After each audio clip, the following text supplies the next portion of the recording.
আসসালামু আলাইকুম বন্ধুরা। আমরা শুরু করছি নিউজ 21 আহ, সাপ্তাহিক আয়োজন ফেসবুক লাইভ বা আলোচনা অনুষ্ঠানের আজকের পর্বে।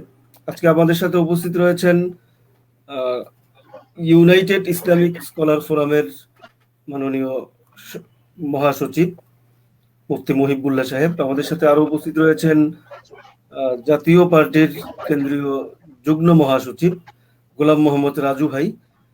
আহ, বিশেষ করে রাজনৈতিক নেতাদেরকে আমরা ভাই বলেই সম্বোধন করি, ওই জায়গা থেকে ভাই বলছি। আহ, গোলাম মোহাম্মদ রাজু সাহেব সহ আমাদের সাথে আজকে আরো উপস্থিত হওয়ার, আমাদের সাথে কানেক্ট হওয়ার কথা রয়েছে আহ, দৈনিক ইনকিলাবের সিনিয়র সহকারী সম্পাদক আহ, জনাব ওবায়দুর রহমান খান নদভী সাহেব।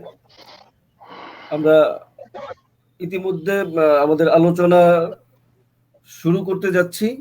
যারা আমাদের সাথে কানেক্ট হয়েছেন বা কানেক্ট হবেন, সকলের প্রতি আমি কিছু আমাদের নির্দেশনা উপস্থাপন করছি। আপনারা আপনাদের যে কোনো বিষয় যদি আপনাদের কৌতূহল থাকে, আপনারা আমাদের সাথে কানেক্ট হতে চান, আমাদের আলোচনাকে আরো জম্পেশ আলোচনায় পরিণত করতে চান, কমেন্টের মাধ্যমে আপনাদের প্রশ্ন, আপনাদের মন্তব্য গুলো উপস্থাপন করুন। আমরা আশা করব আমাদের পক্ষ থেকে এবং আমাদের বিজ্ঞ আলোচকদের মাধ্যমে আপনাদের প্রশ্নের এবং আপনাদের আলোচনার জবাব দিয়ে আপনাদেরকে কানেক্ট রাখার জন্য। আমি শুরুতেই আলোচনায় আহ্বান করব গোলাম মোহাম্মদ রাজু ভাইকে। আমাদের আলোচ্য বিষয় করোনা বিপর্যস্ত শিক্ষা ব্যবস্থা। উক্ত বিষয়ের উপর মূল আলোচনা উপস্থাপন করার জন্য প্রথমে আমি আহ্বান করছি গোলাম মোহাম্মদ রাজু ভাইকে। রাজু ভাই। বিসমিল্লাহির রহমানির রহিম। নিউজ 21 আজকে আমাদেরকে আমন্ত্রণ জানিয়েছেন যে করোনার কালে বিপর্যস্ত শিক্ষা ব্যবস্থা সে সম্পর্কে আলোকপাত করতে। উপস্থিত রয়েছেন মুফতি মহিবুল্লাহ সাহেব, আরো একজন আলোচকের উপস্থিত থাকার কথা ইনকিলাব সম্পাদক, তিনি এখনো আমাদের সাথে সম্পৃক্ত হন নাই। তারপরও আমরা আমাদের অনুষ্ঠান অনেকটা দেরিতেই শুরু করলাম। তবে প্রারম্ভে আমি বলবো যে করোনা পৃথিবীতে সর্বগ্রাসী একটা অবস্থা নিয়েছে, কিন্তু পৃথিবীর অন্যান্য দেশগুলির মতো আমাদের দেশে কিন্তু ব্যাপকতাটা এত ছিল না, এত নেই। বাংলাদেশের প্রতিটি প্রতিষ্ঠান মোটামুটি ঠিক মতো চলছে। আপনি একটু আগে বললেন পাবলিক পরিবহন, গার্মেন্টস। আপনি যদি মার্কেটে যান, মার্কেটগুলিতে অবাধ বিচরণ ক্রেতা বিক্রেতার। আপনি হাট বাজারে যাবেন, সেখানে দেখবেন একই অবস্থা। অফিস আদালতও তাই। এবং আমরা মসজিদে যাওয়ার ব্যাপারে একটু বাধ্যবাধকতা ছিল। আমরা এখন কিন্তু মসজিদেও যাচ্ছি, মসজিদে নামাজ পড়ছি কাঁধে কাঁধ মিলিয়ে। আমাদের গার্মেন্টস গুলো চালু রয়েছে, সেখানে কিন্তু তেমন কোনো বিপর্যয় হয় নাই। মসজিদের মুসল্লিদের ভিতরেও কিন্তু তেমন কোনো বিপর্যয় হয় নাই।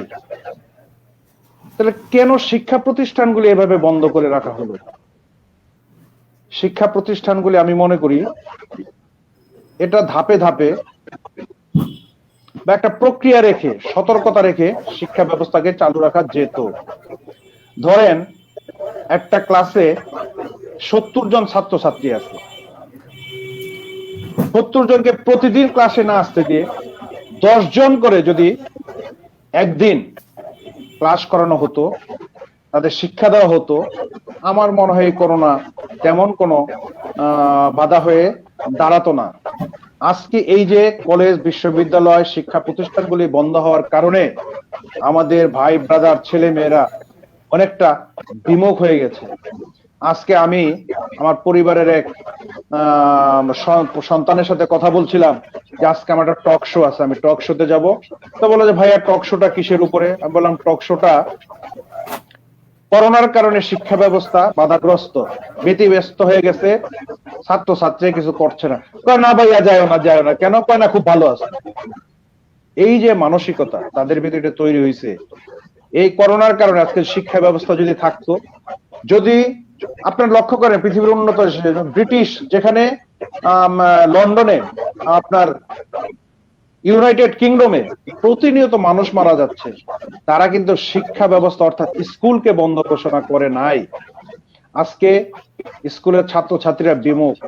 এই যে একটা বছর হয়ে গেল, এটা কিভাবে আমরা কভার করবো আমি ঠিক জানি না। তো আমাদের উচিত ছিল, সরকারের উচিত ছিল একটা সুনির্দিষ্ট চিন্তা চেতনার মাধ্যমে স্বল্প পরিসরে হলো শিক্ষা ব্যবস্থাকে চালু রাখা। আরেকটা জিনিস আমি আমার চোখে পড়েছে যে এসএসসি রেজাল্ট, বিগত জিএসসি রেজাল্ট এবং এইচএসসি রেজাল্ট উপর ভিত্তি করে এইচএসসি রেজাল্ট নাকি দেওয়া হবে, এটা আমি কোনোভাবেই মানতে পারি না। এইচএসসি হলো একজন ছাত্রের উচ্চতর ডিগ্রি প্রাপ্তির পূর্ব ধাপ। এরকম একটি গুরুত্বপূর্ণ ধাপের পরীক্ষা ব্যতীত রেজাল্ট দেওয়া যুক্তিযুক্ত মনে হচ্ছে না, কারণ এভাবে ছাত্রছাত্রীদের মূল্যায়ন করা সম্ভব না। অনেক ছাত্রছাত্রী আছে দুটির যে কোনো একটিতে বিভিন্ন সমস্যার কারণে হয়তো খারাপ করেছে, ইন্টারমিডিয়েট এসে ভালো করতে পারতো, কিন্তু সে সেই সুযোগটা পাচ্ছে না, সেই সুযোগ থেকে সে পিছিয়ে যাচ্ছে। তা আমি মনে করি স্বল্প পরিসরে হলেও একটা পরীক্ষার ব্যবস্থা করা উচিত, পরীক্ষা নেওয়া উচিত। দেশের সকল কার্যক্রমই চলছে, কোনটা বন্ধ আছে? কোনটাই বন্ধ নেই। এক টেবিলে 10 জন 15 জন করে নিয়ে হলেও পরীক্ষা নেওয়া যেত। তো সময় একটু বেশি লাগুক, কিন্তু এটা আমাদের করা উচিত ছিল ঢালাও ভাবে। কাউকে ইন্টারমিডিয়েট পাশ করে দেওয়াটা ঠিক হবে না। এটা একজন ছাত্রছাত্রীর জীবনের অত্যন্ত গুরুত্বপূর্ণ ধাপ। এখানে ওই জেএসসি এসএসসির পরীক্ষার পরিমাপ করে যদি কোনো রেজাল্ট দেওয়া হয়, এই রেজাল্টের মাধ্যমে যে কোনো ছাত্রছাত্রী ভালো বিশ্ববিদ্যালয়ে ডাক্তার, ইঞ্জিনিয়ার অথবা অন্য কোনো কারিগরি কৌশল যেখানে আছে সেখানে আপনি কি মনে করেন ভর্তি হতে পারবে? আমার মনে হয় না। সুতরাং সরকারের উচিত স্বল্প পরিসরে হলেও একটা পরীক্ষা নেওয়া দরকার, এবং স্কুল কলেজগুলি খুলে দেওয়া দরকার স্বল্প পরিসরে। এই করোনা কখন যাবে আমরা জানি না, আদৌ করোনা যাবে কিনা তাও জানি না। আমাদেরকে সচেতনতা নিয়েই আমাদের শিক্ষা প্রতিষ্ঠান খুলতে হবে আমাদের ভবিষ্যৎ প্রজন্মের জন্য, নয়তো তারা বিমুখ হয়ে যাবে। আজকে অনেক ছাত্রছাত্রী বিভিন্ন বিশ্ববিদ্যালয় কলেজের পাশে যদি যান, দেখা যায় বসে বসে বন্ধু বান্ধবী নিয়ে বিড়ি ফুঁকতেছে, এটা অহরহ দেখা যায়। আজকে নানা অপকর্মে জড়িত হয়ে যেতে পারে। আমাদের সরকারকে, আমাদের সমাজকে, আমাদের শিক্ষিত সমাজকে এই ব্যাপারে একটা গুরুত্বপূর্ণ ভূমিকা রাখা উচিত, যাতে করে এই করোনা কালেও শিক্ষা প্রতিষ্ঠানগুলি স্বল্প পরিসরে খুলে দেওয়া হয়। না হলে আমাদের যে বিপর্যয় থেকে আমরা বাঁচব না। আফ্রিকার শিক্ষক ভাই, আমরা আপনার কাছে আবার আসবো। এখানে একটু আমাদের মনে হয় কারিগরি কোনো প্রবলেম হচ্ছে। আমরা আপনার ভিজুয়ালটা স্টিল পাচ্ছি, ভিজুয়ালটা কি হচ্ছে না, মুভ হচ্ছে না। সেটা হয়তো আপনাদের কোনো সমস্যা। আমি তো মুভ দেখতেছি, আমি তো মুভ করতেছি, স্টিল ভিজুয়াল পাচ্ছি, মুভ পাচ্ছি না। কিন্তু আমি কিন্তু আমারটা দেখতেছি, আমি যে লড়তেছি, আমি কথা বলতেছি, আমি দেখতেছি। এটা মনে হয় তাহলে আপনি নড়তেছেন, মুফতি সাহেব নড়তেছেন, আমি কিন্তু দেখতেছি। রাজু ভাই, আপনার কাছে আবার ফিরে আসছি। মহিবুল্লাহ সাহেবের কাছ থেকে এই বিষয়ে একটু আলোচনা আসতে চাই, ওনার ভাবনাগুলো কি এই বিষয়ে। আসসালামু আলাইকুম ওয়া রাহমাতুল্লাহি ওয়া বারাকাতুহু। আমাদের সম্মানিত অতিথি গোলাম মোহাম্মদ রাজু ভাই খুব ভালোভাবেই উপস্থাপনা করছিলেন, তার মতামতের এবং তার যে অভিজ্ঞতা, বাস্তবতার নিরিখে যে কথাগুলি তুলে ধরেছিলেন চমৎকার করে। তো সেই ধারাবাহিকতা আমি যে কথাগুলি বলতে চাই যে আমাদের সারা বাংলাদেশে আপনারা ইতিমধ্যেই লক্ষ্য করেছেন যে শিক্ষা প্রতিষ্ঠানগুলি বন্ধ থাকার কারণে আমাদের সামাজিক অবক্ষয় হচ্ছে, নৈতিক অবক্ষয় হচ্ছে, নৈতিক চরিত্রের সর্বনিম্ন স্তরে পৌঁছে গিয়েছে। আমরা জানি যে একটা স্টুডেন্ট যখন একদিন ক্লাসে না যায়, তার দেখা যায় এই একদিনের কারণে কমপক্ষে 1 সপ্তাহ পর্যন্ত তার একটা পড়ালেখার মধ্যে একটা বিপর্যয় ঘটে। এ ব্যাপারে কোরআন ও হাদিসের আলোকে বিশেষজ্ঞগণ, ইসলামিক চিন্তাবিদদের যে মতামত আছে, সেই মতামতে বলা হয়েছে যে একজন ছাত্র যখন একদিন সে ক্লাসে যাবে না, তার কমপক্ষে 40 দিনের জেহেন শক্তি কমে যায়। তো আজকে আমার কাছে একটা অস্পষ্ট, আজকে বাংলাদেশে যারা ইসলামিক নয়, শুধু জেনারেল যারা স্কলার, বুদ্ধিজীবী, শিক্ষাবিদগণ আছেন, তাদের মতামত আসলে এই মুহূর্তে স্কুল শিক্ষা প্রতিষ্ঠানগুলি বন্ধ না রাখা। কিছুদিন আগে ৭১-এর টেলিভিশনের এক সাক্ষাৎকারে আমাদের সাবেক শিক্ষা সচিব এবং মাননীয় প্রধানমন্ত্রীর একান্ত সচিব জনাব এনাই খান সাহেব, তিনি একটি সাক্ষাৎকার দিয়েছিলেন। আমার কাছে সেটা খুব গুরুত্বপূর্ণ বলে মনে হয়েছিল। আমি এর আগে আরো একবার শিক্ষা মন্ত্রণালয়ের অতিরিক্ত সচিব মহোদয়ের মুখ থেকে আমি একটি কথা সরাসরি নিজেই শুনেছিলাম। সে দৈনিক শিক্ষা .com-এ লাইভে এসে বলেছিলেন যে আমরা এনআই খান সাহেবের, সাবেক শিক্ষা সচিব এনআই খানের সকল মতামতগুলিকে অত্যন্ত গুরুত্ব দিয়ে থাকি। আমি মনে করেছিলাম যে ডক্টর এনআই খান সাহেবের এই মতামতটা ওনারা গুরুত্ব সহকারে দেখবেন। তিনি বলেছিলেন যে আমি গ্রামে গঞ্জে, হাটে, বাজারে, বন্দরে সব জায়গায় ঘুরি, কোথাও তো করোনা ভাইরাসের স্বাস্থ্যবিধি এটা মেনে চলছে না। আজকে লক্ষ লক্ষ মানুষ যারা আজকে বাজার করছে, হাটে যাচ্ছে, তার তো সে বাসায় কোনো না কোনো ছোট্ট বাচ্চা আছে, শিশু আছে, সেই বাচ্চাও তো আক্রান্ত হওয়ার কথা। তাহলে তো সেই অভিভাবক যখন বাইরে বের হচ্ছে, সে কেন আক্রান্ত হচ্ছে না?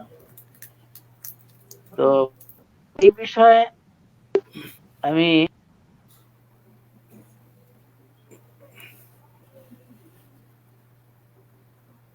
আমরা মহিবুল্লাহ সাহেবকে মনে হয় লেটগত কারণে হারিয়েছি।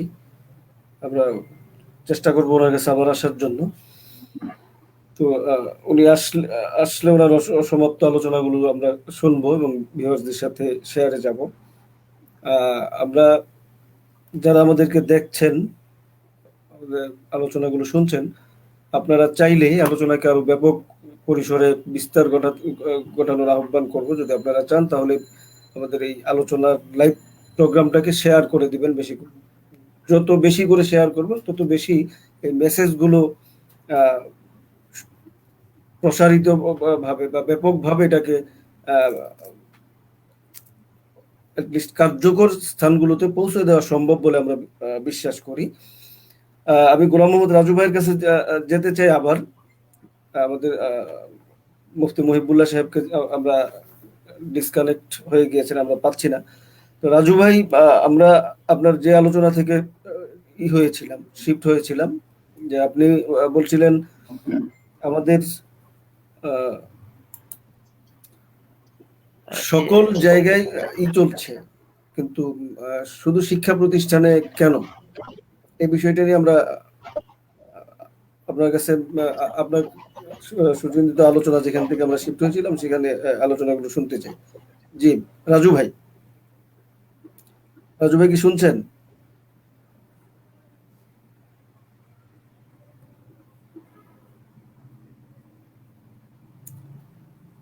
ওকে, রাজু ভাইকে আমাকে শুনছেন? ধন্যবাদ সেলিম ভাই। আমাদের জি আমি শুনছি। আমাদের মনে হয় কারিগরি সমস্যা আছে, কথাগুলি ভেঙে ভেঙে আসছে, এবং আমার কথাগুলি আপনি ঠিক মতো আপনি শুনেন কিনা সেটা আমি বুঝতে পারতেছি না। হ্যাঁ, আমি আপনাকে শুনেছি, আপনার সমস্ত কথাই শুনেছি।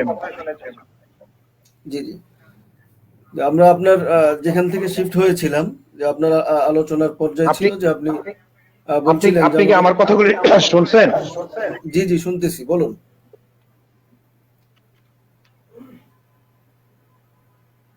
জি, আমি তো বললাম, বা মুফতি সাহেবও বললেন, ইসলামের কতগুলি অনুশাসনের কথাও তিনি বললেন, আর আমাদের সামাজিকতা আছেই। আপনি জানেন আমি একটা পার্টির সাথে জড়িত। আমার পার্টির চেয়ারম্যান সাবেক রাষ্ট্রপতি আল্লাহ হুসেইন মোহাম্মদ এরশাদ সাহেবের অনুজ, আমাদের জাতীয় সংসদের উপনেতা গোলাম মোহাম্মদ কাদের, তিনি কিন্তু অত্যন্ত সুচিন্তিত মতামতের ভিত্তিতে তিনি অনেক আগে বলেছেন যে শিক্ষা প্রতিষ্ঠানগুলি বন্ধ রাখা কোনোভাবেই উচিত হবে না, এবং যে লকডাউন করা হচ্ছে এই লকডাউনটাও করা উচিত হবে না। সাধারণ মানুষকে মানুষের মতো চলতে দেওয়া হোক, এবং সামাজিক নিরাপত্তা যেটা, সামাজিক দূরত্ব যেটা, সেটা সম্পর্কে সচেতনতা এবং প্রশাসনের উচিত সেগুলি দেখাশোনা করা। যদি এরকম কিছু হইতো, সামাজিক দূরত্ব এবং স্বাস্থ্য সচেতনতা এবং বিশ্ববিদ্যালয় কলেজ শিক্ষা প্রতিষ্ঠান খুলে দিত, আমার মনে হয় তেমন কিছু হতো না। আজকে একটা বিপর্যয়ের দিকে দেশ যাচ্ছে, দেশ যাবে। আজকে মেধাশূন্য হওয়ার পথে এই বর্তমান যুব সমাজ, ছাত্র সমাজ। আমি বলবো অতি সত্বর মাননীয় প্রধানমন্ত্রী, শিক্ষামন্ত্রী এবং এই প্রশাসন যন্ত্রের সাথে, শিক্ষার সাথে যারা জড়িত, আপনারা অনুধাবন করেন, অনুধাবন করতে চেষ্টা করেন আমরা কোথায় যাব, কোথায় যাচ্ছি। সম্পূর্ণ স্বাস্থ্যবিধি মেনে, নিরাপত্তা মেনে স্কুল কলেজ অর্থাৎ শিক্ষা প্রতিষ্ঠানগুলিকে অতি সত্বর খুলে দেওয়া হোক, অতি সত্বর খুলে দেওয়া হোক। যা ক্ষতি আমাদের হয়েছে সেই ক্ষতি আমরা পুষিয়ে নিতে পারবো না ঠিকই, তারপরও এদেশের মানুষ, এদেশের অভিভাবক, এদেশের সচেতন সমাজ চেষ্টা করবে সেটা শুধরিয়ে নেওয়ার জন্য। আজকে আপনি যে প্রশ্নের অবতারণা করেছেন যে করোনাকালে শিক্ষা প্রতিষ্ঠান যে বেহাল দশা, সেই বেহাল দশা থেকে কিভাবে উত্তরণ হওয়া যায়, কিভাবে পরিত্রাণ পাওয়া যায়, আমি আমার কথাগুলি স্পষ্টভাবে বলেছি, ব্যাখ্যাও দিয়েছি। এর বাইরে তো আর কোনো কথা আমি হায়ার করতে আনতে পারবো না, আমি বানায় বলতে পারবো না। আমার ভিতরে যতটুকু চিন্তা চেতনা আছে, আমি যতটুকু দেখেছি, আমি যতটুকু সম্পৃক্ত হতে পেরেছি, আমি আমার পার্টির সাথে যতটুকু সম্পৃক্ত কাজ করতে পেরেছি, তার আলোকে আমি বললাম। এখন অন্যান্য নেতৃবৃন্দ আছেন, সমাজের আলেম ওলামারা আছেন, তারা বলবেন, আমি একটু শুনি। সেলিম ভাই, আমি তো বললাম, আপনারাও বলবেন। এখন আমি আমন্ত্রিত অতিথিদের কাছ থেকে আমি নিজে কিছু শুনতে চাই এবং জ্ঞান আহরণ করতে চাই। জি, মুফতি মহিবুল্লাহ সাহেবের কাছে যাওয়ার আগে একটু বিষয় ক্লিয়ার, একটু আমার ভিতরের একটা কৌতূহল ছিল যে শিক্ষা প্রতিষ্ঠানগুলো হচ্ছে সত্যিকারের মানুষ গড়ার ট্রেনিং ক্যাম্প বা ক্যান্টনমেন্ট। একটা মানুষ কিভাবে তার জীবন যাপন করবে, সমাজ পরিচালনা করবে, ডিসিপ্লিন ফলো করবে, প্র্যাকটিসের মূল মানে যে কি বলে থিওরিক্যাল বা ফিজিক্যাল অল ওভার ক্যান্টনমেন্ট হলো শিক্ষা প্রতিষ্ঠান।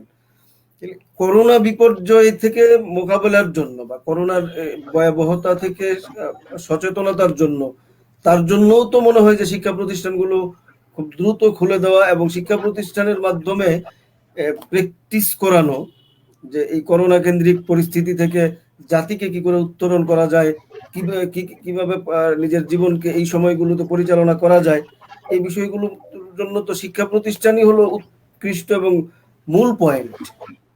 এই বিষয়ে নিয়ে একটু আমরা বিষয়টা সংযোগ করতে চাই মুফতি মহিবুল্লাহ ভাইয়ের আলোচনার সাথে। জি মহিবুল্লাহ ভাই। জি আলহামদুলিল্লাহ, আমার একটু কারিগরি সমস্যার কারণে আমি একটু বিচ্ছিন্ন হয়ে গেছিলাম। কথাগুলি, অসমাপ্ত কথাগুলি আবার আমি কন্টিনিউ করতে চাই।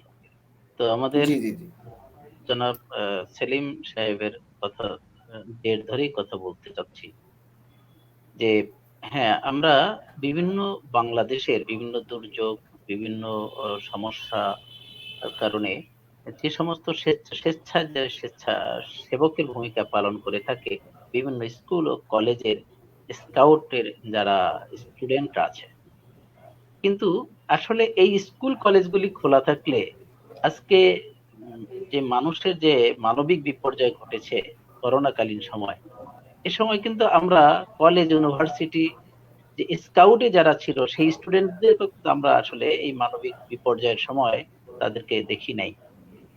তাহলে স্কুল কলেজগুলি খোলা থাকলে অন্তত পক্ষে এই মানবিক সহায়তার জন্য তাদেরকে আমরা পাশে পেতাম। তাদেরকে আরো একটা বিষয় আমি এখানে একটু সংযোগ করতে চাই। আমরা হাটে ঘাটে, বাজারে, বন্দরে, মার্কেটে, হসপিটালে, সকল জায়গায় গণপরিবহনে আজকে স্বাস্থ্যবিধি মেনে মানা হচ্ছে না, কিন্তু শিক্ষা প্রতিষ্ঠানগুলিতে এটা খুব সহজ। কারণ শিক্ষার্থীগণ তারা তার শিক্ষকদের কথা অত্যন্ত গুরুত্ব সহকারে শুনে থাকেন, মান্য করে থাকেন। এখনো সেই আনুগত্যের জায়গাটা বিলীন হয়ে যায়নি। যেই জায়গাটি অন্য সকল সেক্টরে প্রায় বিলীন, কিন্তু শিক্ষা প্রতিষ্ঠানে তো আনুগত্য জায়গাটা পুরোপুরি বিলীন হয়নি। সেখানে এখনো টিচারের কথাকে অনেক গুরুত্ব সহকারে তারা মূল্যায়ন করে থাকে, সম্মান দিয়ে থাকে। তাহলে আমরা যেই জায়গাটা আমাদেরকে স্বাস্থ্যবিধি মানানো সম্ভব, সেই জায়গাটিকে আমরা বন্ধ করে দিয়েছি।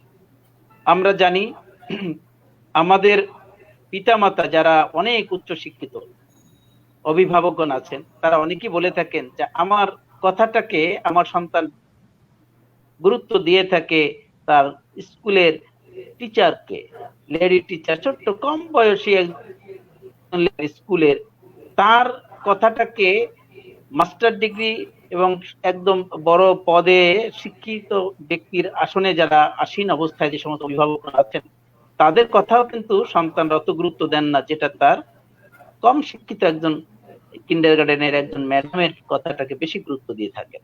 এটা আমি উদাহরণস্বরূপ বলছি। তাহলে সেখানে যে আনুগত্যের জায়গাটা হলো শিক্ষা প্রতিষ্ঠান, যেখান থেকে আমরা আদব শিখি, আনুগত্য শিখি, সুশৃঙ্খলতা শিখি, শিষ্টাচার শিখি। সেই জায়গাটাকে আমরা বন্ধ করে দিয়ে আমরা কি শিখাতে চাচ্ছি জাতিকে? আমরা কোথায় ঠেলে দিচ্ছি জাতিকে? আজকে এই দেখেন একের পর এক যে ধর্ষণ চলছে সারা বাংলাদেশে, হঠাৎ করে আরেকটি মহামারী আকারে ধারণ করছে ধর্ষণ।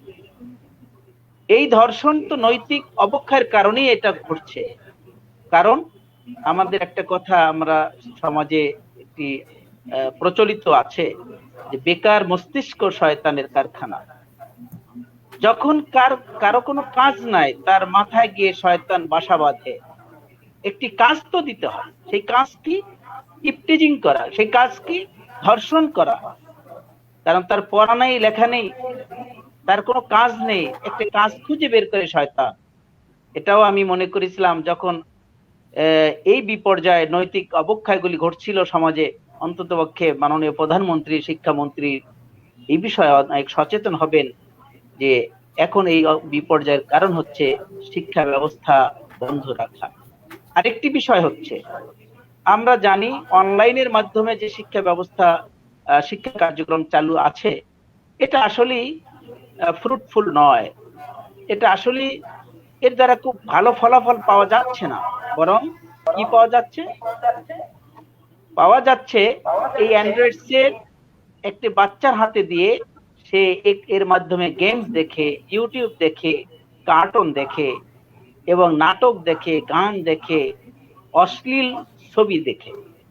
একটা শিশু সন্তান, সে যে বিষয়টি এই বয়সে বোঝার কথা ছিল না, এই বিষয়ে যার কোনো জ্ঞান থাকারই কথা ছিল না, সেটা অনাকাঙ্ক্ষিত ভাবে সেই সমস্ত অশ্লীল বেহায়াপনা এই সমস্ত নেটের মাধ্যমে চলে আসছে। আর যখনই সেই নতুন কিছু একটা দেখে, যা জীবনে সে দেখেনি, তার মধ্যে তার একটা কৌতূহল সৃষ্টি হয়। আর এই কৌতূহল সৃষ্টি হওয়ার কারণেই সেটা যখন দেখে, তখন চারিত্রিক অবক্ষয়, নৈতিক অবক্ষয় ঘটে। আর এ কারণেই আমাদের দেশে এই নৈতিক চরিত্রের অবক্ষয় ঘটছে, দিন দিন ধর্ষণ বেড়ে যাচ্ছে। আর এটার জন্য যখন শিক্ষা প্রতিষ্ঠানে থাকবে, সেখানে নৈতিক শিক্ষা শেখানো হয়, আর এর মাধ্যমে আমাদের সমাজে সামাজিক অবক্ষয় থেকে উন্নীত হওয়ার একটি যথেষ্ট সুযোগ রয়েছে শিক্ষা প্রতিষ্ঠান খোলা রাখার মাধ্যমে। বন্ধ করে সেট দিয়েছি। ইতিমধ্যে অনেক স্কুলের, উন্নত স্কুলগুলির শোনা গিয়েছে যে বাচ্চাদেরকে প্রত্যেক স্টুডেন্টকে ফেসবুক আইডি খুলতে হবে। সেই ফেসবুক আইডির মেসেঞ্জারের মাধ্যমে তার সংশ্লিষ্ট টিচারের সাথে কানেক্ট হতে হবে। কি হচ্ছে বলেন? এর উপকারিতা না অপকারিতা কি বলবো? আজকে যেখানে এই ফেসবুকের মাধ্যমে, মেসেঞ্জারের মাধ্যমে কি হচ্ছে, অনেক মেয়ে টিচার, যাদের চরিত্রহীন কিছু টিচারও আছে, যারা এই সুযোগে ছাত্রীকে ইপটিজিং করবে। তাহলে আমরা কি করছি? কিন্তু সরাসরি শিক্ষার মাধ্যমে স্বাস্থ্যবিধি মেনে অবশ্যই সম্ভব ছিল। কারণ আমরা যখন টিচাররা বলবো যে এই তোমরা প্রতিদিন মাস্ক পরে আসবে, এটা কিন্তু না পড়লে তোমার মৃত্যু হবে, তখন টিচারের সেই কথাটাকে অত্যন্ত গুরুত্ব সহকারে স্টুডেন্ট শুনবে। সামাজিক দূরত্ব রেখে প্রতিষ্ঠানে ঢুকবে, হ্যান্ড স্যানিটাইজার তুমি ইউজ করবে, ব্যবহার করবে, অবশ্যই সেটা হাটে ঘাটে বাজারে বন্দরে পুলিশ দিয়ে র্যাব দিয়ে যে আইনটা আপনি বাস্তবায়ন করতে না পারবেন, সেই আইনটি একজন টিচারের দ্বারা বাস্তবায়ন করা সম্ভব। এটা যদি আপনার বিশ্বাস না হয় খুলে দেখুন। শুধু জুজুর ভয় দেখিয়ে শিক্ষা প্রতিষ্ঠানগুলি যখনই খোলার একটি উদ্যোগ গ্রহণ করা হয়, আর তখনই হঠাৎ করে কুচক্রী কিছু মহল বিভিন্ন দেশের একটি চিত্র তুলে দেওয়া হয় ফেসবুকে, এই স্কুল খোলার সাথে সাথে অমুক দেশে 100 স্টুডেন্ট মারা গেছে, অমুক জেলায় এতগুলো স্টুডেন্ট মারা গেছে, আক্রান্ত হয়েছে। এই ভয় দেখিয়ে আমাদের মধ্যে কিছু শিক্ষক, তারা যারা সরকারি বেতন পায়, তারা চায় যে স্কুল খোলার দরকার নেই, আমরা স্কুলে যাব না, অনলাইনে যখন বাসায় বসে আমি বেতন পাচ্ছি, আমি স্কুলে যাওয়ার দরকার কি? আজকে যদি গার্মেন্টস এর মতো অন্যান্য প্রতিষ্ঠানের মতো শিক্ষকদের বেতন বলতে নো ওয়ার্ক নো পে, এমন অবস্থা যদি সরকার ঘোষণা করত, শিক্ষক সমাজ আজকে রাজপথে নামতো যে শিক্ষা প্রতিষ্ঠান খুলে দিন। আমি একদিন এক ইউনিভার্সিটির এক স্টুডেন্টকে বলেছিলাম, বাবা তোমরা কেন আন্দোলন করো না?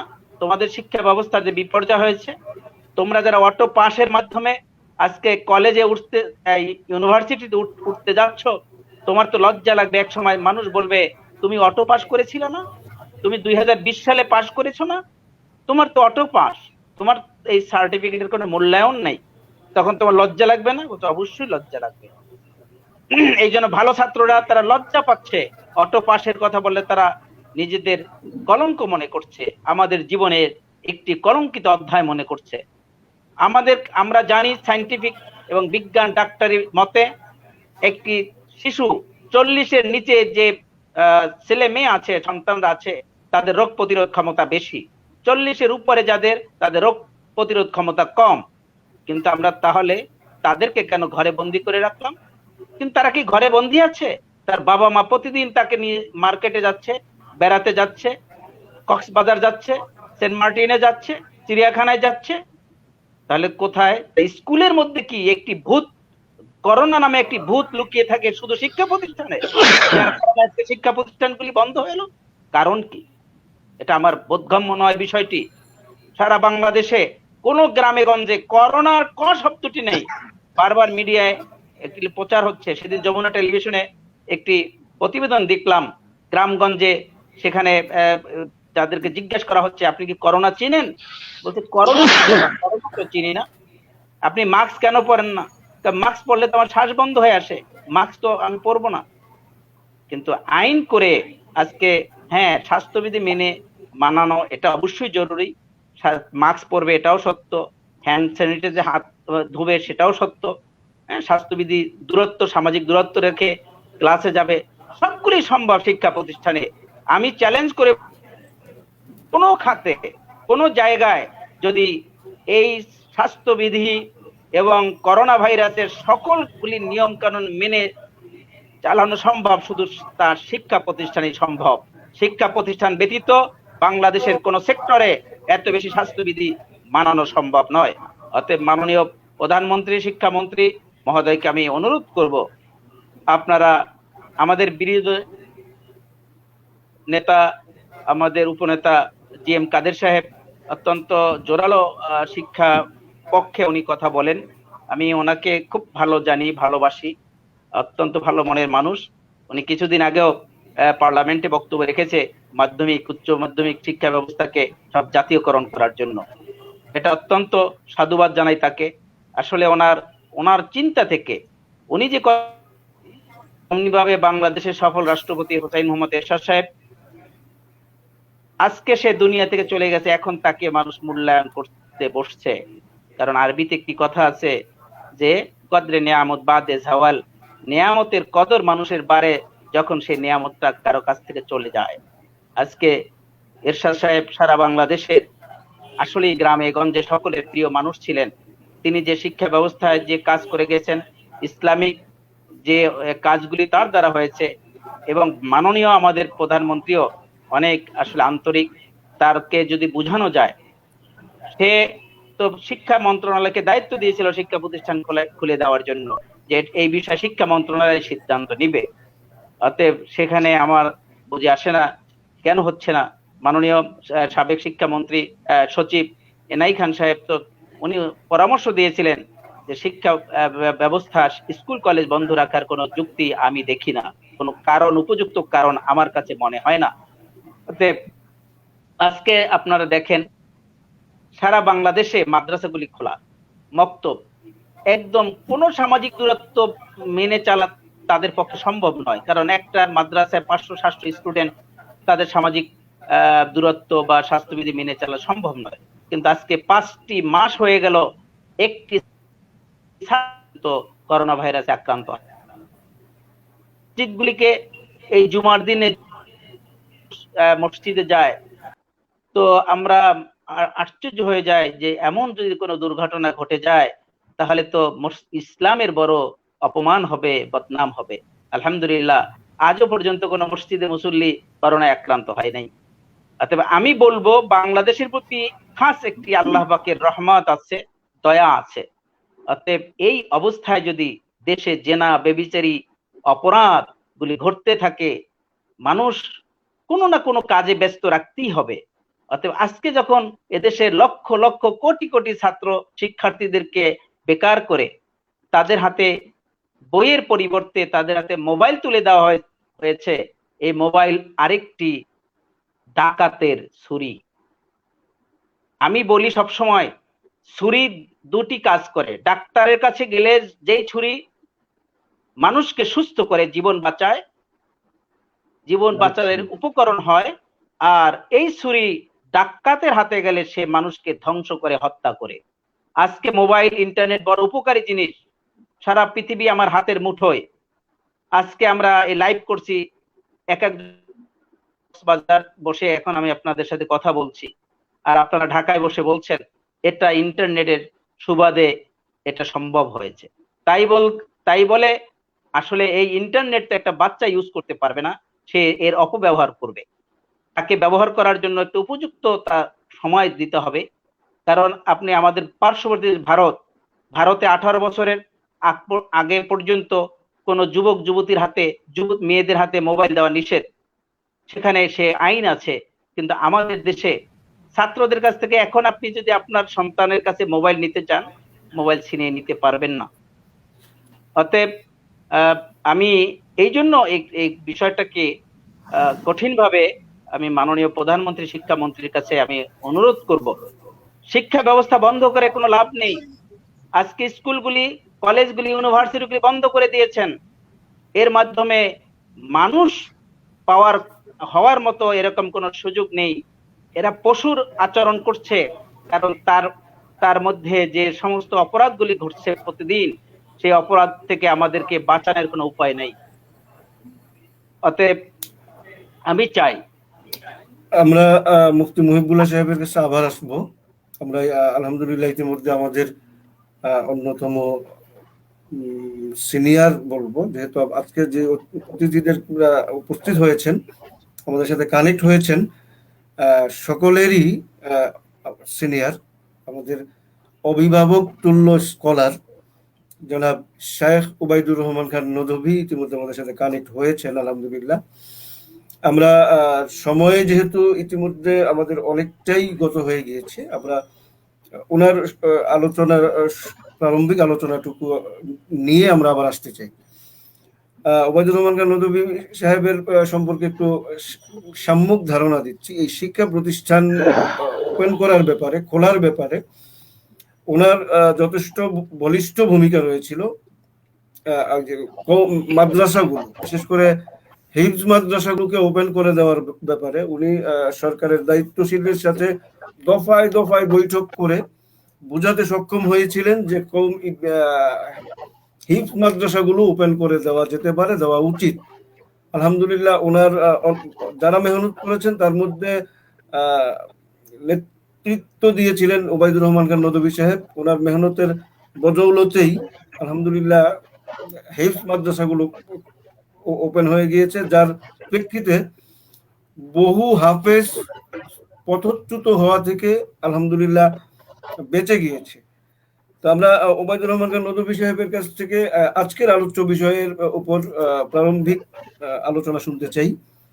করোনা বিপর্যয়ে বিপর্যস্ত শিক্ষা ব্যবস্থা, আমাদের শিক্ষা ব্যবস্থা, এ বিষয়ে আপনার সুচিন্তিত আলোচনা আমরা শুনতে চাই।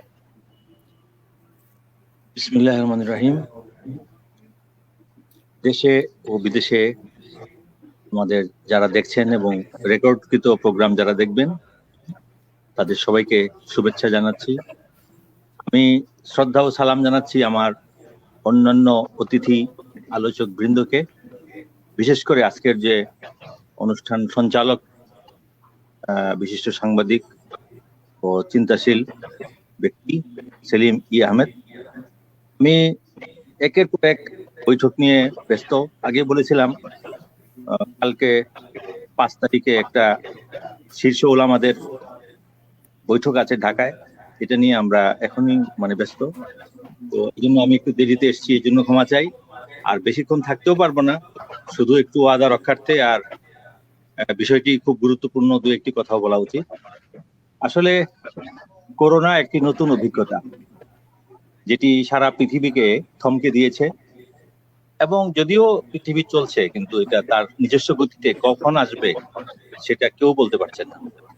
এর মধ্যেও মানুষ নিজের জীবনকে অন্যভাবে সাজিয়ে নিচ্ছে, কোনো কিছুই আসলে থেমে নেই। সবচেয়ে এসেন্সিয়াল যে বিষয়, যে করোনা যতই হোক চিকিৎসা আটকানো যাবে না, মৃত্যু যখন হবে তখন কাফন দাফন আটকানো যাবে না। ঠিক ইমার্জেন্সির মধ্যে সবচেয়ে বড় খাদ্য ওষুধ, ঠিক এমনই গুরুত্বপূর্ণ হলো শিক্ষা। শিক্ষা আটকে দেওয়া, শিক্ষা বন্ধ থাকা, শিক্ষা বন্ধ রাখা, এটা প্রজন্মের মৃত্যুর মতোই। অতএব আমাদের দেশে যে বাস্তবতা, যে এখানে জীবন এবং জীবিকা দুইটি কঠিন সংকটে, জীবন রক্ষা করলে জীবিকা ধ্বংস, অর্থনীতি ধ্বংস। আবার অর্থনীতি রক্ষা করতে গেলে সেখানে জীবনকে রিস্কে ফেলতে হচ্ছে, কারণ মানুষ যদি কিছু না করে তাহলে এমনিতেও মারা যাবে, আর যদি করোনা হয় তাইলেও মানুষ মারা যাবে। তো ওই দুটোকে সমন্বয় করে আমাদের দেশের যে প্রধানমন্ত্রী বঙ্গবন্ধু কন্যা, তিনি চিন্তা করে অনেক ব্যবস্থা নিয়েছেন, যেগুলো বৈশ্বিক অভিজ্ঞতায় অনেকে ভাববে যে নেওয়া ঠিক না, কিন্তু তিনি ঝুঁকি নিয়েছেন সাহসে, এবং আল্লাহর রহমত আছে। এই গরিব দেশ, সংকটময় দেশ, জনবহুল দেশ, সেখানে করোনা তার যে ভয়াবহ রূপ সেটা নেয়নি। অনেকেই চলে গেছেন, তাদের জন্য আমরা সুখাহত। কিন্তু সবচেয়ে বেশি আমাদের যে উদ্বেগ, সেটা হলো যে 1টি বছর চলে যাচ্ছে, আমাদের সাধারণ শিক্ষা ব্যাহত হচ্ছে।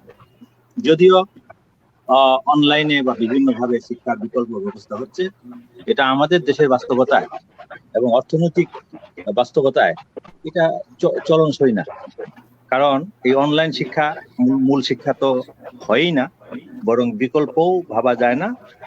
আর আমাদের 60% ছাত্রছাত্রী তারা এই উন্নত প্রযুক্তি থেকে দূরে। তাদের জন্য ওই একটা স্মার্টফোন কিনে নিরিবিলি এক জায়গায় বসে ওই বিদ্যুতের সুযোগ নিয়ে ক্লাস করা, কথা বলা, ক্লাসের অংশ নেওয়া বা ভিডিও শোনা, পরে আবার সেগুলোকে ডাউনলোড করা, এগুলো সম্ভব না। এই জন্য যে অনলাইন শিক্ষা, এটা আসলে হচ্ছে না বা বন্ধ, এটার মতোই। আসলে কতটুকু ঝুঁকি এখানে আছে এবং কি জন্য শিক্ষা ব্যবস্থা কোথাও কোনোভাবেই খোলা হচ্ছে না, সেটা যারা শিক্ষার সঙ্গে জড়িত, শিক্ষক অথবা শিক্ষক সমিতি, অথবা যারা শিক্ষা বিষয়ে আন্দোলন করেন, বার্গেনিং করেন, নিজেদের চাকরি বা উন্নতি এগুলির জন্য যারা কাজ করেন, তাদের উচিত ছিল সরকারের সঙ্গে সঠিক লিয়াজো মেনটেন করা এবং খুব গুরুত্বের সাথে এই অভিভাবকদের সঙ্গে কথা বলে কিছু ঝুঁকিতে যাওয়া।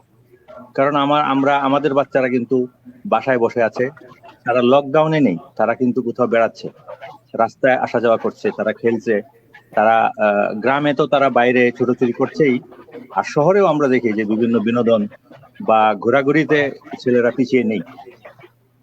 এই যে অবস্থা, এখানে যেহেতু আমাদের সমাজের, আমার তো মনে হয় যে 99% জায়গায় কোনো না কোনো ভাবে আমরা খুলে দিয়েছি।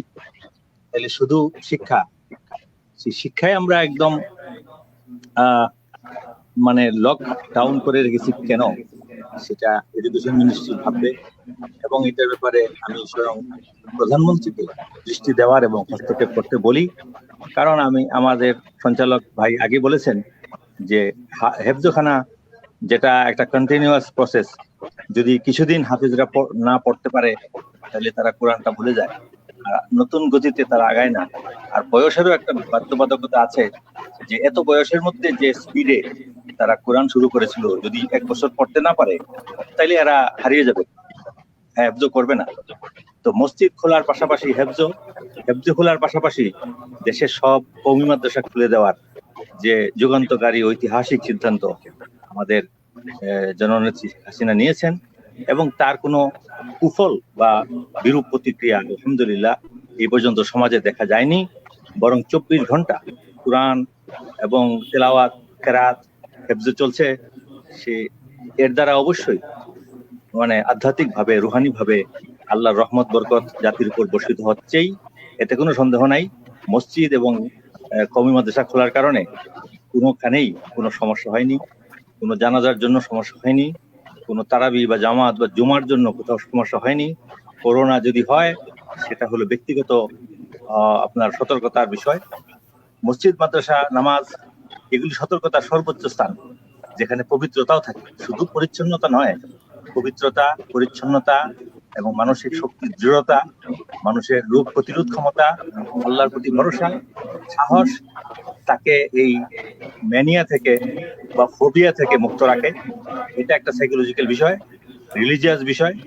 আমি এক কথায় একটা প্রস্তাব রাখতে চাই যে শিক্ষা বিষয়ে যারা যুক্ত, অভিভাবক, শিক্ষকগণ বা শিক্ষা বিষয়ক যারা টেকনিক্যাল ম্যান বা পলিসি মেকার, তারা আরো গভীরভাবে, আন্তরিকভাবে স্টাডি করতে থাকুন এবং সরাসরি প্রধানমন্ত্রীর কাছে তারা এই বিষয়টিকে তুলে ধরেন, যেন পূর্ণাঙ্গ সতর্কতার সাথে সাথে এক ধরনের মানে ব্যবস্থার ভিতরে আমাদের স্কুল, কলেজ, ইউনিভার্সিটি হয়।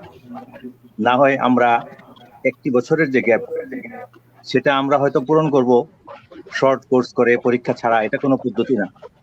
আর ছাত্র যদি এই দেশে হয় 2-3 কোটি, তাহলে তাদের জীবনের 1 বছর কিন্তু 2-3 কোটি বছর। একটি ছেলের 1 বছর, কিন্তু সব ছাত্রের কোয়েল টু কত হয়? এই যে জাতি আপনার 3 কোটি বছর পিছিয়ে গেল, এর কোনো অল্টারনেট, এর কোনো ক্ষতিপূরণ মানুষের জন্য সম্ভব নয়। যেমন জ্যামের মধ্যে পড়ে থাকি আমরা, কিন্তু বিদেশের সঙ্গে তাল মিলিয়ে দেখি যে হাজার হাজার কোটি টাকার এই ফুয়েল পড়ে যাচ্ছে, এনার্জি, আর অনন্ত অফুরন্ত মূল্যের মানুষের জীবন কেটে যাচ্ছে। জামে যদি 4 ঘন্টা আটকা থাকে 40-50 লাখ লোক, তাইলে সেই 40-50 লাখ কত ঘন্টা হয়? এবং এখানে এমনও লোক আছেন যাদের 1 ঘন্টার দাম লক্ষ টাকা। এমনও লোক আছেন যার 1 ঘন্টার মূল্য অমূল্য, কারণ তার মাকে সে দেখতে যাচ্ছে, একটা প্রসূতি তার বাচ্চা প্রসবের জন্য যাচ্ছেন, একজন রোগী হার্টের, তিনি যাচ্ছেন অ্যাম্বুলেন্সে আটকা, বা একজন লোক তার কোনো আত্মীয়কে শেষ বিদায় দিতে যাচ্ছে। এটার কি কোনো মূল্য আছে? কোনো পণ্য বা মূল্য দিয়ে এটা আদায় করা যাবে না। কাজে শিক্ষার ব্যাপারে এই অবস্থাটা অচলায়তন ভাঙতে হবে এবং এটা স্টাডি করতে হবে, কেন বন্ধ, কোনোভাবে খোলা যায় কিনা। অন্তত বাংলাদেশের প্রেক্ষিতে, যেহেতু জীবনের সবকিছু এখানে খোলা হয়েছে, তো প্রধানমন্ত্রী তার ভাষণে বলেছেন যে জীবন এবং জীবিকা দুটি সংকটে আমরা আছি, তো দুটোকে আমরা সমন্বয় করব। এখানে কিন্তু আমরা আরেকটি জীবন, শিক্ষা জীবন, আলোকিত জীবনেরও সংকটে আছে। কাজে জীবিকার পাশাপাশি, জীবনের পাশাপাশি গার্মেন্টস, বাজার এবং ছোটখাটো আমদানি রপ্তানি, এসেন্সিয়াল ড্রাগস অ্যান্ড ফুড, এগুলির ব্যাপারে বা কমার্শিয়াল অন্যান্য ব্যাপারে আমরা যেমন ইনিশিয়েটিভ নিয়েছি, হিম্মত করেছি, তো এডুকেশন যেটা জাতির মেরুদণ্ড, জাতির ভবিষ্যৎ, এই আলোকিত এই জগৎকেও আমরা কোনো না কোনো ভাবে একটু সমাধানের দিকে আনতে চাই। এটা যারা স্টেক হোল্ডার তারা তো অবশ্যই, বিশেষ করে মাননীয় প্রধানমন্ত্রীকে আমিও এটা বলবো যে উনি দরদের সাথে এটাকে চিন্তা করবেন। আমি সামনে আবার ফ্লোর যদি না দেওয়া হয় তাইলে হয়, জি, আলোচনা আমরা নবীন ভাই আপনার কাছে আবার আসবো। আমরা ক্ষমা চেয়ে নিচ্ছি যদি আমি চলে যাই। রাজু ভাইয়ের একটা বিষয়ে আলোচনা শুরু করছিলেন। পয়েন্টটা ছিল অটো পাস সিস্টেম নিয়ে। গোলাম মোহাম্মদ রাজু ভাই অটো পাস নিয়ে আপনি বলছিলেন, এই বিষয়টা যদি আপনি একটু কন্টিনিউ করতেন তাহলে আমরা এটার উপর আমি অটোপাসের ব্যাপারে আমার একটা ব্যক্তিগত মত আছে যে যে যে কোনো সনদ সেটার পিছনে একটা সাক্ষী থাকে, যে এই কোর্স সিলেবাস তাকে শেষ করিয়ে আমরা প্রতিটি স্তরে পরীক্ষা নিয়ে তাকে ম্যাট্রিকুলেশনের সনদ দিয়েছি, এটা কিন্তু ভিতরে থাকে। অথবা এইচএসসি তে তাকে সার্টিফিকেট দিলাম, ডিগ্রিতে দিলাম, এর মধ্যকার যতগুলি বছর সবগুলির পরীক্ষা তাকে আমরা নিয়েছি এবং এত পার্সেন্ট সে ক্লাসে হাজির ছিল, এগুলি কিন্তু ওয়াদা। এখন আপনি যদি একটা বোর্ড বা একটা মিনিস্ট্রি হন তাইলে আপনি অটো পাস দিতে পারেন না, কারণ অটো পাসে এই বছরের পড়ালেখার কোনো মূল্য থাকে না, কারণ এখানে তো সামান্য ছেলে ফেলও করতো। এই বিষয়টা নিয়ে অসাধারণ ভাবে এই যে বিষয়টি যে এভারেজ করে অটো পাস দেওয়া, এটা এক ধরনের ভালো ছাত্রদের জন্য। রাজু ভাইয়ের কিছু প্রস্তাবনা ছিল, প্রস্তাবনাগুলো একটু আমরা যদি শুনে আসতাম। জি রাজু ভাই। এটা আমি আমার কথা বললাম, তো অন্যান্য দিক তো থাকবে যারা অভিজ্ঞ রাজনীতিবিদ এবং অবগত আছেন, তিনি থেকে বলেছেন, অনুভূতিকে আমি শ্রদ্ধা জানাই, কিন্তু অটো পাসের ব্যাপারে আমি আমার মন্তব্য করলাম। কিন্তু অটো পাসের চেয়ে শর্ট কোর্স করে ছোট পরীক্ষা নেওয়া ভালো, এটা হলো শর্ট করে ফেলা। জি মৌলানা সাহেব, শায়েখ ওবায়দুর রহমান খান নদভী সাহেব, আসসালামু আলাইকুম। আমার পার্টির থেকে আপনাকে অত্যন্ত শুভেচ্ছা এই শুভরাত্রিতে। অটোপাসের ব্যাপারে আমি যেটা বলেছি যে বিগত জেএসসি ও এসএসসি পরীক্ষার রেজাল্টের একটা গড় করে এসএসসি পরীক্ষার রেজাল্ট দেওয়া হবে, এটার বিপক্ষে আমি। এটার এসএসসি হলো ছাত্রদের উচ্চতর ডিগ্রি, একটা মানে ডিগ্রি একটা পূর্ব ধাপ, এরকম একটা গুরুত্বপূর্ণ ধাপে পরীক্ষা ভিত্তিক রেজাল্ট দেওয়াটা আমার মতে কোনোভাবেই যুক্তিযুক্ত না। কারণ এভাবে ছাত্রছাত্রীদের সঠিকভাবে মূল্যায়ন করা যায় না।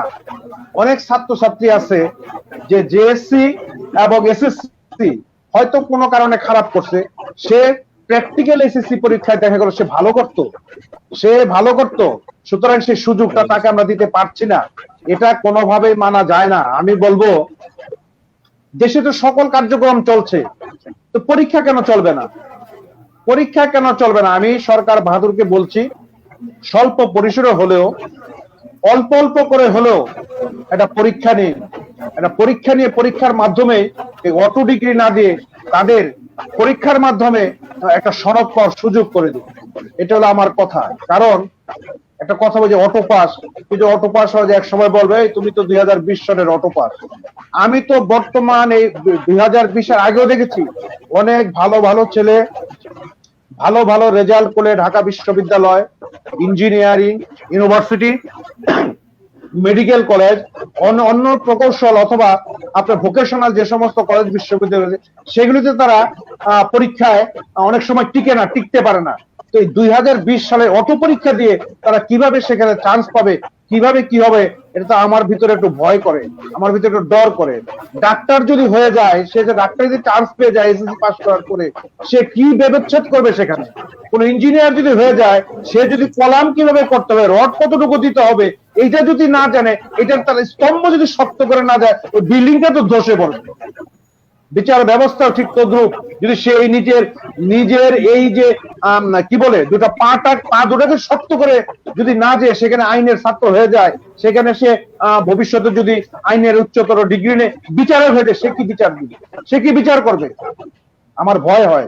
আমি সরকার বাহাদুরকে বলবো, প্রধানমন্ত্রীকে বলবো এবং এই মেকানিজমের সাথে যারা জড়িত আছেন তাদেরকে বলবো, আপনারা স্বল্প পরিসরে হলেও একটা পরীক্ষার ব্যবস্থা করে আপনারা তাদেরকে সনদ। আমি আমার কথাই বলি, আমি যখন ম্যাট্রিক পরীক্ষা দিয়েছি, ম্যাট্রিক পরীক্ষা আমরা ভালো করেছি, আমার এক বন্ধু এত ভালো ছাত্র, সেকেন্ড ডিভিশন পাইলো, অথচ ওর কিন্তু সেকেন্ড ডিভিশন পাওয়ার কথা ছিল। আমরা ভাবছিলাম ওই স্ট্যান্ড করবে, কোনো কারণে হয়তো সে সেকেন্ড ডিভিশন পেয়ে গেল। ইন্টারমিডিয়েট পরীক্ষায় সে ছেলে পেল ফার্স্ট ডিভিশন, আমরা পেলাম সেকেন্ড ডিভিশন। সেই দিকে সে ভালো করছে, সে সুযোগ পাইছে। এখানে যে অটো এই কি বলে প্রমোশনের ব্যবস্থা থাকে, সেই সুযোগগুলি কিন্তু অন্যান্য ছাত্রছাত্রী যাদের ভিতরে দুর্বলতা আছে অথবা ভালো করতে পারে, ভালো করার সম্ভাবনা আছে, সেই সুযোগটা কিন্তু তারা পাচ্ছে না। আমি এটাই বলতে চেয়েছিলাম। জি, রাজু ভাই আপনার কাছে রাজু ভাইয়ের কাছে আবার আরেকটা বিষয় একটু ক্লিয়ার হতে চাই যে শিক্ষা বলেন। প্রতিষ্ঠান সরকার যদি ওপেন করে তাহলে কি প্রসেসে ওপেন করতে পারে এই বিষয়ে আপনার কোনো প্রস্তাবনা যদি থাকে তাহলে আছে সংক্ষেপে আছে আছে আছে আপনি বলেন। আমি তো বলেছি যেটা স্বল্প পরিসরে এটা করা হোক। আমি বলি না যে একটা ক্লাসে 100 ছাত্র আছে, 100 ছাত্রকে প্রতিদিনই নিয়ে আসা হোক, তা না। সেখানে 15 জন ছাত্রকে নেন, সপ্তাহব্যাপী 100 জনকে ভাগ করে নেন, 100 জনকে সপ্তাহব্যাপী ভাগ করে নেন, ভাগ করে নিয়ে তাদেরকে শিক্ষা দেন। আমাদের ওই যে আপনি মহিবুল্লাহ ভাই একটা ভালো কথা বলেছেন যে শিক্ষকরা চায় না শিক্ষা প্রতিষ্ঠান খোলা হোক, তারা সরকারি বেতন পায়, তারপরে তারা আবার একটা কি বল এমপিও ভুক্ত আছে, সেখানকার বেতন পায়, তারা ওভাবে চলছে। আমার জানা মতে বাংলাদেশের একটা বেসরকারি বিশ্ববিদ্যালয়ে 2টা বোন পড়াশোনা করে, পরিবারটা খুব যে সচ্ছল তা না, তারা সেখানে ইন্টারনেটের মাধ্যমে টিচিং দেয়। 2টা বোনের পক্ষে 2টা ল্যাপটপ কেনা সম্ভব না, এরকম অনেক ফ্যামিলি আছে। স্মার্টফোন কিনে দেওয়া সম্ভব না, তারা বলে আর তারা করে। এই স্মার্টফোন কিনে দেওয়ার পরেও তারা কি বেতন কম নিচ্ছে? বেতন কম নিচ্ছে? পুরোপুরি বেতন নিচ্ছে, পুরোপুরি বেতন নিচ্ছে। এইভাবেও শিক্ষা ব্যবস্থার সাথে যারা জড়িত তাদেরও কোনো সদুপায় আমি দেখছি না। তারা যে সৎভাবে চলছে বা চলার চেষ্টা করছে সেটাও দেখছি না। করোনাকালীন অবস্থা, আগে যে অবস্থা ছিল সেই অবস্থায় বেতন ভাতা, তাদের টিউশন ফি থেকে শুরু করে এভরিথিং তারা নিচ্ছে, এভরিথিং। করোনায় কি হলো? কি ঘরে বসে ছাত্ররা কি হলো? পঙ্গু হচ্ছে, পঙ্গু হচ্ছে, বেকার হচ্ছে। আমি চাই সরকারের কাছে, সরকার মাননীয় সরকার প্রধান বেগম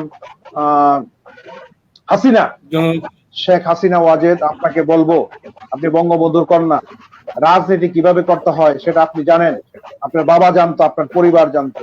এদেশের মানুষকে যদি বাঁচাতে চান, ভবিষ্যৎ প্রজন্মকে যদি বাঁচাতে চান, আপনি বিদ্যালয় শিক্ষা প্রতিষ্ঠানগুলি খুলে দেন সুচিন্তিত মতামতের ভিত্তিতে। সেখানে ব্যাপকভাবে না হলেও ক্রমশ আস্তে আস্তে এই শিক্ষা প্রতিষ্ঠান খুলে দিয়ে দেশের মানুষকে, দেশের ভবিষ্যৎকে, দেশের মেরুদণ্ডকে বাঁচান। জি, আমরা রাজু ভাইয়ের কাছে আবার আসবো। মুফতি মহিবুল্লাহ সাহেবের কাছে যেতে চাই। আপনি 2জন আলোচকের সুচিন্তিত আলোচনায় শুনলেন। এই আলোচনার প্রেক্ষিতে আলটিমেটলি আপনার অভিব্যক্তি আমরা জানতে চাই। ধন্যবাদ। আমি রাজু ভাইয়ের কিছু গুরুত্বপূর্ণ কথা শুনতেছিলাম, খুব ভালো লাগতেছিল যে একেবারে খুব তীক্ষ্ণ কয়েকটি কথা বলেছেন, অত্যন্ত খুব সূক্ষ্ম কথা। এই এখন যে আমাদের এই শিক্ষা ব্যবস্থাগুলি বন্ধ এবং এটা যে অবস্থা চলছে, কিছু শোনা যাচ্ছে শিক্ষক বৃন্দ বলছে, শিক্ষক সমাজ, যে আগামী মার্চ পর্যন্ত শিক্ষা প্রতিষ্ঠান খুলবে না। তার মানে আগামী 2021 সালে শিক্ষা ব্যবস্থা এরকম হবে এবং এসএসসি এবং এইচএসসি অটো পাশের অথবা নাম কস্তে অ্যাসাইনমেন্ট নামক আরেকটি জুজু, কি বলবো এটাকে, একটা অপশিক্ষা। অ্যাসাইনমেন্ট দ্যাট মিনস সে বই দেখে লিখছে, এটা দিয়ে তাকে আপনি কি মূল্যায়ন করবেন? এইভাবে আগামী মার্চ পর্যন্ত, এপ্রিল পর্যন্ত সম্ভাবনা আছে, গ্রীষ্মকালীন পর্যন্ত। এভাবে আমি শুনতেছিলাম। এর মধ্যে কয়েকটি টক শোতেও আমি অ্যাটেন্ড করেছিলাম, তো সেখানেও কিছু ইন্টারনাল কথাও যা শুনলাম যে করোনা ভাইরাসের যে প্রাদুর্ভাব দ্বিতীয় ধাপে বাড়ছে, অতএব এটা কবে নাগাদ শেষ হবে জানি না। শিক্ষা প্রতিষ্ঠান খোলার সম্ভাবনাটা এখানে আরো ক্ষীণ হয়ে গেল। তাহলে আলটিমেটলি কি আসলো? যে রাজু ভাই যে কথা বললেন যে ডাক্তার যে হবে, যে এখন তো সেখানে তারও একটি অটো প্রমোশন, এই ইন্টারমিডিয়েট পরে সে হয়তো মেডিকেলে চান্স পাবে। কি পড়ালেখা করলো? সায়েন্সে তো পুরো 1 বছরে সে বিজ্ঞান নিয়ে কোনো পড়ালেখাই করলো না। তাকে এই ডাক্তার যে গোড়ায় যদি এমন ভিত যদি দুর্বল থাকে, এই ভিতের উপরে কোনো কিছু তার প্রতিষ্ঠা হবে না। ঠিক ইঞ্জিনিয়ার, এই আইনজীবী, ব্যারিস্টার, এরকম বিচারপতি, সকল দিক থেকে আমাদের একবার শুনলাম যে 1 বছর পড়ালেখা না করলে অশিক্ষিত হবে না। কিন্তু সকল শিক্ষাবিদদের একই কথা যে এই বছরে যারা আছে এদের জীবন পর্যন্ত তাদের অশিক্ষা এটা থেকেই যাবে, তাদের এই দুর্বলতা জীবনেও কাটবে না। তাদের চাকরির ক্ষেত্রে একটা লাঞ্ছনা গঞ্জনা এবং অপমান তারা সহ্য করতেই হবে, এরকম অশিক্ষা সকল জায়গায় থাকবে, তাদের গ্লানি নিয়ে আজীবন বেঁচে থাকতে হবে। কারণ আজকে যে বাচ্চাটা 5-এ পড়ে, সে 6-এ উঠবে, তার এই 5ম শ্রেণী পড়লো না, শফিক ভাই, আমি একটা টক শোতে আছি। ঠিক এমনি ভাবে না, যোগাযোগ করেন এসে আপনি। তার ফোন সকল বন্ধ পাচ্ছি না। ক্লাসগুলিতে যেভাবে আসলে এই অটো প্রমোশন হচ্ছে, এই অ্যাসাইনমেন্টের নামক আরেকটি যে কি বলবো, একটি এটা অনেকটা করোনা ভাইরাসের মতোই আরেকটি ভাইরাস, আরেকটি ভাইরাস। এবং আরেকটি কথা হচ্ছে, এদেরকে আগামী 5 বছরও এই ছাত্র ছাত্রীদেরকে আপনি শিক্ষা প্রতিষ্ঠানমুখী করতে পারবেন না। ইতিমধ্যেই অনেক গ্রামের অসহায় গরিব পরিবারের মেয়েদেরকে বাল্য বিবাহ হয়ে গেছে। অনেকেই এই ছেলেরা মেয়েরা এরকম বিবাহের মধ্যে আবদ্ধ হয়েছে। এমনি ভাবে আসলে এই যে অবস্থা চলছে, তাতে এই শিক্ষা দ্বারা জাতির মেরুদণ্ড হবে না, একটি ভঙ্গুর একটি মেরুদণ্ড অবস্থায় এই জাতি চলবে। একটি জাতি গড়তে যাচ্ছি আমরা মনে করি। আমরা মাননীয় প্রধানমন্ত্রীকে যারা সুন্দরভাবে এই কথাটি বুঝাতে পারবেন, তাহলেই ওনার মধ্যে যদি কোনো কিছু উনি বুঝতে পারেন, তাহলে সেটা সিদ্ধান্ত নিতে দেরি করেন না। তো নিউজ 21-21-কে ধন্যবাদ জানাই যে এই যে শিক্ষার আগে এই ডিসেম্বর মাসে এই উদ্যোগটা গ্রহণ, তো মোবারকবাদ জানাই, ধন্যবাদ জানাই। এই আপনার এই ভিত্তিতে আমাদের নিউজ 21-21-এ আরো কিছু কর্মসূচি পালন করবে বলে আমার বিশ্বাস, যার মাধ্যমে মাননীয় প্রধানমন্ত্রী পর্যন্ত কথাটি যদি তার কাছে কিছু বিচক্ষণ ব্যক্তি শিক্ষাবিদদের মাধ্যমে এটা যদি আমাদের মাননীয় প্রধানমন্ত্রীর কাছে এটা সহজভাবে উপস্থাপন করা যায়, তাহলে আশা করা যায় 2021 শিক্ষাবর্ষে আর এই শিক্ষা ব্যবস্থাটা বন্ধ থাকবে না। এর মাধ্যমে বাংলাদেশের লক্ষ লক্ষ কিন্ডারগার্টেন বন্ধ হয়ে গেছে, তারা রিক্সা চালাচ্ছে, তারা রাস্তায় ফুটপাতে কাপড় চোপড় বিক্রি করছে। আজকে এই শিক্ষা ব্যবস্থাটাও ধ্বংসের মুখে, এদেশের লক্ষ লক্ষ বেকার হয়ে যাচ্ছে। আজকে যেখানে প্রি প্রাইমারি শিক্ষাটা এই কিন্ডারগার্টেন থেকে সুন্দর একটি সুশৃঙ্খল শিক্ষা ব্যবস্থা কিন্ডারগার্টেন স্কুলগুলি দিয়ে আসছিল, তাদেরকে এই শিক্ষা ব্যবস্থার মাধ্যমে তাদের কর্মমুখী হোক, তাদের বেকারত্ব দূরীভূত হোক, এই শিক্ষার সাথে লক্ষ লক্ষ অভিভাবকদেরকে সম্পৃক্ত করে আজকে এই শিক্ষা ব্যবস্থা বন্ধ থাকার কারণে, শিক্ষা প্রতিষ্ঠানগুলি বন্ধ থাকার কারণে লক্ষ লক্ষ মানুষ যখন গ্রামমুখী হয়েছে, অর্থনৈতিক ভাবেও বাংলাদেশের উপর একটি প্রভাব পড়েছে। অতএব আমি মনে করব অর্থনৈতিক, সামাজিক, রাজনৈতিক সকল বিষয়ের সাথে শিক্ষা প্রতিষ্ঠান সম্পৃক্ত। অতএব আমি মনে করি নিউজ 21-21 এই কাজটি শুরু করেছে, এই ধারাবাহিকতা চলবে এবং এই চালানোর জন্য আমি কর্তৃপক্ষকে আহ্বান জানাবো, অনুরোধ জানাবো। বলেই আজকে যেহেতু আমার বাজারে এসেছি একটি প্রোগ্রামে, এখানে প্রোগ্রামের মিটিং অলরেডি শুরু হয়ে গেছে অনেক আগ থেকেই। জি, আমরাও আমাদের নির্ধারিত সময়ের শেষ পর্যায়ে এসে পৌঁছেছি। আমাদের নানাবিধ টেকনিক্যাল প্রবলেমের কারণে আমরা অতিথিদেরকে একসাথে আমরা বেশি সময় রাখতে পারছি না, আপ ডাউন করছে। সব মিলিয়ে আমরা আজকের অতিথিদেরকে আমাদের সাথে সাড়া দেওয়ার জন্য, আমাদের ডাকে মূল্যায়ন করে জাতীয় স্বার্থে গুরুত্বপূর্ণ জাতির মেরুদণ্ড শিক্ষা ব্যবস্থা নিয়ে গুরুত্বপূর্ণ মতামত উপস্থাপন করার জন্য উপস্থিত হয়েছেন। সেজন্য নিউজ 21-21 পরিবারের পক্ষ থেকে আন্তরিক অভিনন্দন এবং মোবারকবাদ জানাই। এবং আমরা আশা করি আমাদের আজকের যে অতিথিরা ছিলেন, মুফতি মহিবুল্লাহ সাহেব সহ গোলাম মোহাম্মদ রাজু ভাই এবং ওবায়দুর রহমান খান নদভী সাহেব, আপনারা আমাদের পরবর্তী যে কোনো প্রোগ্রামে আপনাদেরকে আহ্বান করব। আমরা আমাদের আহ্বানে আপনারা সাড়া দিয়ে আমাদেরকে অনুপ্রাণিত করবেন জাতীয় স্বার্থে এবং দেশ এবং মানবতার স্বার্থে আমাদের সকল কর্মকাণ্ডে আপনাদের সর্বাত্মক সহযোগিতা সম্পৃক্ততা আমরা কামনা করি এবং আপনাদের সুস্বাস্থ্য কামনা করে আজকের মতো নিউজ 21 লাইভ থেকে বিদায় নিচ্ছি। আপনারা সকলেই সুস্থ থাকবেন, ভালো থাকবেন। আসসালামু আলাইকুম। ওয়ালাইকুম আসসালাম ওয়া রাহমাতুল্লাহ।